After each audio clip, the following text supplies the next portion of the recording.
Hello everyone, welcome back to Saral Biology. आज हम पढ़ेंगे रेस्पिरेशन के हेल्डेन इफ़ेक्ट और बोर इफ़ेक्ट के बारे में। तो जनरली हेल्डेन इफ़ेक्ट क्या होता है?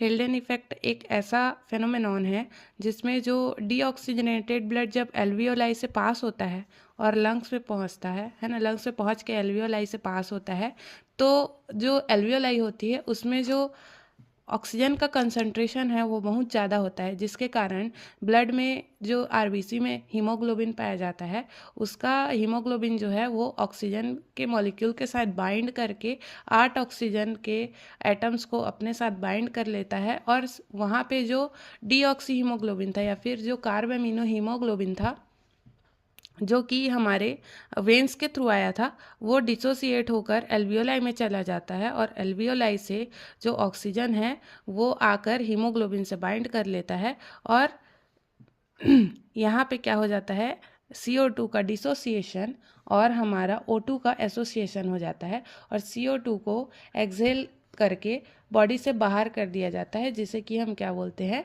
हेल्डेन इफेक्ट बोलते हैं। अब आते हैं बोर इफेक्ट में। तो बोर इफेक्ट जो होता है वो हेल्डेन इफेक्ट के जस्ट अपोजिट होता है। तो बोर इफेक्ट में क्या होता है, जब भी डीऑक्सीजनेटेड ब्लड में जो CO2 का कंसंट्रेशन होता है वो बहुत ज़्यादा होता है, जिसके कारण जो CO2 है वो प्लाज्मा में मौजूद वाटर से रिएक्ट करके कार्बोनिक एसिड बना लेता है। जब ये कार्बोनिक एसिड डिसोसिएट होता है तो कार्बोनेट के आयन और एक प्रोटॉन में डिसोसिएट हो जाता है।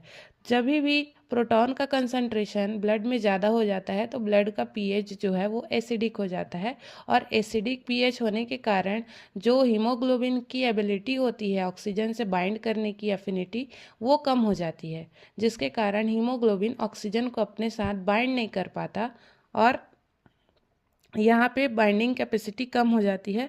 तो इसी हीमोग्लोबिन के एफिनिटी के कम होने को क्यों कम हो गया, क्योंकि वहाँ पे कार्बन डाइऑक्साइड और हाइड्रोजन का कंसंट्रेशन ज़्यादा है।